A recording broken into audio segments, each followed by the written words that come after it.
بسم اللہ الرحمن الرحیم۔ وہ گرمیوں کی تپتی دوپہر تھی۔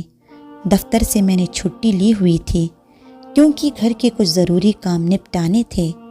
میں بچوں کو گھر پر گیم کھیلنا سکھا رہا تھا کہ باہر بیل بجی۔ کچھ دیر بعد پھر دوسری بیل ہوئی تو میں نے جا کر دروازہ کھولا تو سامنے میری ہی عمر کے ایک صاحب کھڑے ہوئے تھے۔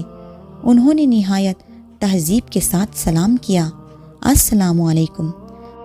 پہلے تو میرے ذہن میں خیال گزرا کہ یہ کوئی چندہ وغیرہ لینے والے ہیں، حالانکہ ان کے چہرے پر داڑھی خوب سج رہی تھی اور لباس سے وہ چندہ مانگنے والے ہرگز نہیں لگ رہے تھے۔ میں نے کہا جی فرمائیے۔ انہوں نے پوچھا آپ طاہر صاحب ہیں؟ میں نے جواب دیا جی۔ انہوں نے کہا وہ مجھے رفیق صاحب نے بھیجا ہے کہ آپ کو کرایہ دار کی ضرورت ہے۔ پھر مجھے اچانک یاد آیا کہ میں نے دفتر کے ایک دوست طاہر کو بتا دیا تھا کہ میں نے اپنے گھر کا اوپر والا پورشن کرائے پر دینا ہے، اس لیے اگر کوئی نیک اور چھوٹی سی فیملی ان کی نظر میں ہے تو بتائیے۔ میں نے کہا ہاں، مجھے افسوس ہوا کہ میں نے اتنی دھوپ میں کافی دیر تک اس شخص کو باہر کھڑائے رکھا۔ اس شخص کو 6 ماہ کے لیے مکان کرائے پر چاہیے تھا کیونکہ وہ اپنا مکان گرا کر دوبارہ تعمیر کروا رہے تھے۔ میں نے 3000 کرایہ بتایا لیکن بات 2000 پر پکی ہو گئی۔ وہ چلا گیا تو مجھے افسوس ہونے لگا کہ کرایہ کچھ کم ہے۔ وہ اوپر صرف ایک چھوٹا سا کمرہ، کچن اور باتھ روم تھا۔ مجھے اپنی بیوی کا دھڑکا لگا ہوا تھا کہ اگر اسے معلوم ہوگا تو وہ کتنا جھگڑا ہوگا، اور وہی ہوا۔ اس نے کہا 2000 تو صرف بچوں کی فیس ہے، اور پھر مجھے اس نے برا بھلا کہنا شروع کیا اور میں چپ چاپ سنتا رہا اور اپنی قسمت کو کوستا رہا۔ میں نے MSc بہت اچھے نمبروں سے کیا تھا، اسی لیے جلدی نوکری مل گئی، اور نوکری ملی تو فوراً شادی بھی ہو گئی۔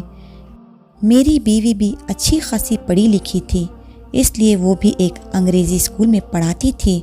ہمارے 3 بچے تھے لیکن ہمارا گزارا بہت مشکل سے ہوتا تھا۔ اگلے ہی دن وہ صاحب اور ان کے بیوی بچے ہمارے گھر شفٹ ہو گئے۔ ان کی بیوی نے مکمل شریعت کے مطابق پردہ کیا ہوا تھا۔ دونوں بڑے بچے بہت تہذیب والے اور خوبصورت تھے، چھوٹا گود میں تھا۔ پھر کچھ دنوں بعد میں ایک دن دفتر سے آیا تو میری بیوی نے بتایا کہ میں نے بچوں کو کرایہ دار خاتون سے قرآن مجید پڑھنے کے لیے بھیج دیا ہے، وہ اچھا پڑھاتی ہے۔ ان کے اپنے بچے اتنی خوبصورت تلاوت کرتے ہیں۔ اس دن جب میں نے ان کے ایک بیٹے سے قرآن کی تلاوت سنی تو میرے دل میں یہ خواہش ابھری کہ کاش ہمارے بچے بھی ایسی ہی تلاوت کرتے۔ اتنا سن کر میں نے کہا چلو اچھی بات ہے۔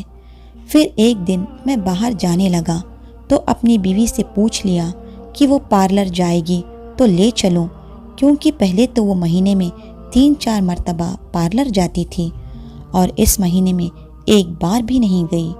تو اس نے جواب دیا کہ پارلر فضول خرچی ہے، جتنی خوبصورتی چہرے پر 5 بار نماز پڑھنے سے آتی ہے کسی چیز سے نہیں آتی۔ اگر زیادہ ضرورت ہو تو گھریلو استعمال کی چیزوں سے چہرے پر نکھار رہتا ہے۔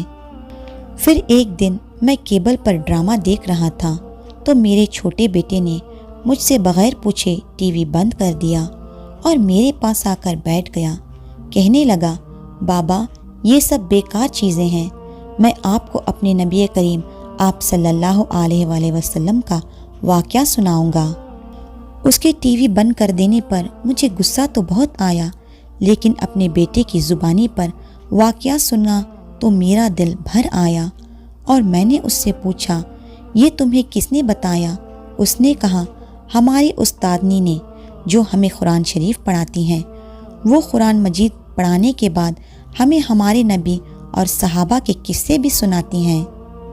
اپنے گھر کی اور بیوی بچوں کی بدلتی حالت دیکھ کر میں حیران ہو رہا تھا کہ ایک روز میری بیوی نے کہا کیبل کٹوا دیں، کوئی نہیں دیکھتا، ویسے بھی فضول خرچی ہے اور گناہ بھی ہے۔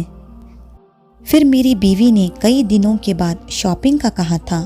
میں خوشی سے تیار ہو گیا اور پوچھا خریدنا کیا ہے؟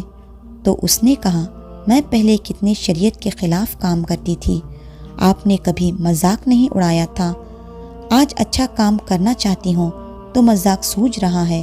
میں کچھ نہ بولا۔